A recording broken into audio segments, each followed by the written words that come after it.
Shout out to Alana Trotman for sending me this story. And this is a Straggtales. And this one right here is wild. All of them tend to be wild, but this one right here is very, let's just say this is going to be a Straggtales none you've ever heard from me before on this channel. Now, this one didn't even happen here. It didn't happen in the States. It happened over in the UK. And it's interesting because Alana is over in the UK. So shout out to her. Shout out to the UK. So in this picture, you see a woman by the name of Cordelia Farrell. She's 38 years of age, who killed her boyfriend, whose name was Wayne Coventry, and he was 36.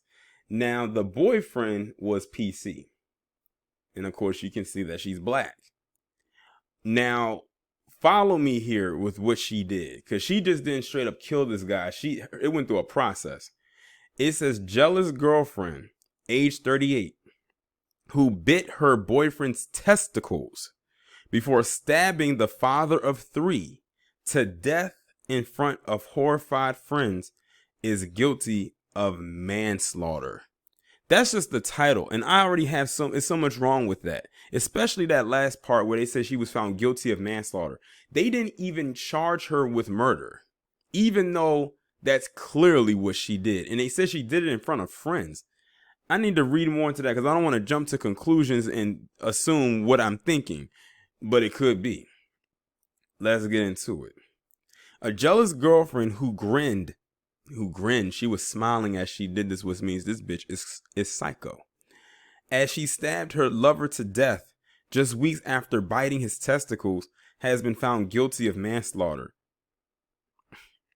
Cordelia Farrell, age 38, knifed her partner Wayne Coventry, 36, in front of horrified friends after they argued at his brother's house. The father of 3, whose wounds were so severe he didn't stand a chance, was found dead at the property in Bromsgrove, Worcestershire on October 14th last year. Farrell fled the scene and sparked a major police hunt before handing herself into detectives on October 19th. Farrell was today cleared of murder but found guilty of manslaughter by a unanimous verdict following a 2-week trial. Farrell, and see, here's the thing, that should have been murder. She did this in front of people and then fled and led them on a manhunt to find her. It's safe to say that the gynocracy has extended its reach outside of the borders of the U.S. and across the pond. Farrell of Birmingham killed Mr. Coventry just weeks after she bit and twisted his testicles in another brutal attack. And people like to say that women cannot be abusive. Here's a perfect example of that right there. So abusive, in fact, that she ended up killing her boyfriend.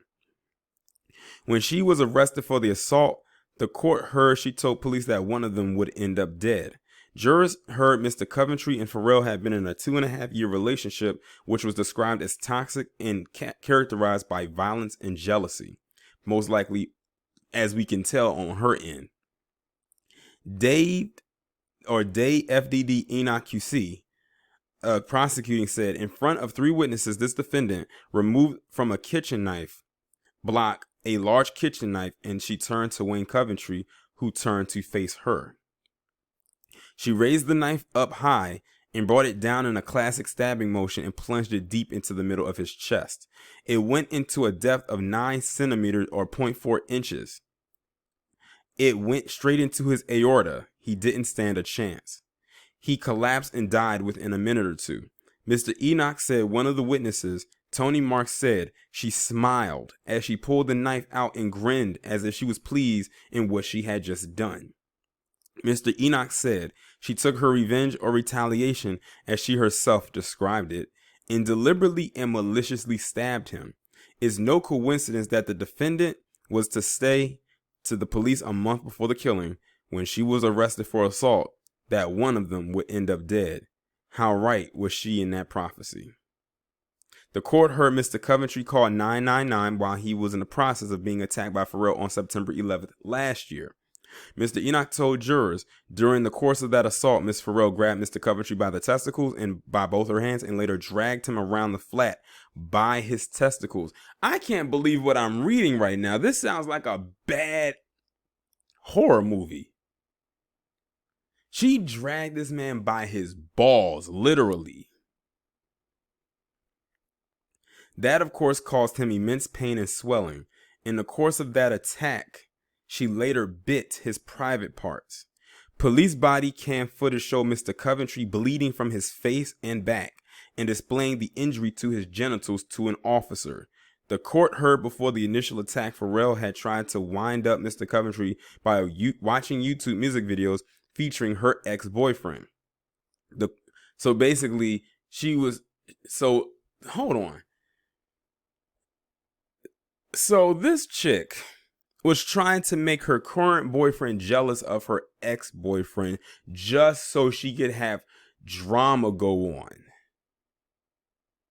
This bitch is not right in the head at all. And they gave her only manslaughter? Wow. The court heard Farrell told officers it's getting worse and worse and one of us is going to end up dead. Mr. Enoch said she had previously been heard to say, I'm going to kill him. So they even know that this woman was making threats and they never made a move. He added, if ever a murder was predictable, it was this one. After the trial, Mr. Coventry family said his death had left them with broken hearts. In a statement, they added, Wayne was a loving son, a father who doted on his 3 children, a loving brother, and a loyal friend, and will always be with us in our hearts and daily lives. We pray that these type of heinous crimes drastically decrease and other families don't have to go through the pain and heartache our family and friends have to endure. Farrell was remanded into custody and will be sentenced Thursday. Well, they said she's only getting manslaughter, so 9 times out of 10, she's not going to get that long of a jail sentence, although she should get way longer than what is prescribed to her. And that manslaughter, that's some BS. Because that woman, if you want to call her that, this is a killing machine right here. Like, it was a slow burn. I mean, she practically said what was going to happen and she acted on it. Like, she straight up that's why I say, when people be saying believe all women, nope. This right here is a perfect textbook example as to why you do not believe all women. This is a perfect story right here that displays as to why that is some BS. I couldn't even imagine going through something like that. But I also question too why he never left her. She probably got into his head and was probably saying the things that, if you leave, I'm going to stalk you. And the fact that she even said or had those thoughts talking about that one of them was going to end up dead and everything like that, she probably threatened his life plenty of times. But this time she actually acted on it. And the fact that she was smiling while she committed the act of killing this man while in front of people. That's the other thing. She was so vicious with this attack. She did not care that she had an audience while doing it. She was like, I'm going to do it like right here. Like, today's the day. I don't care who's watching. I'm almost shocked that she didn't go and try to attack the friends too. Try to leave no witnesses. But she was laughing and grinning like she was Harley Quinn or some shit while doing this. And they said that she stabbed him in the chest and it went 4 inches in. And that's do you know how hard how hard of a thrust that is to do something like that? Like, she had to use all of her force to get that knife into that man's chest to the point where it pierced in his aorta.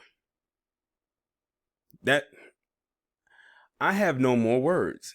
I'm going to leave it up to y'all. You let me know what you think.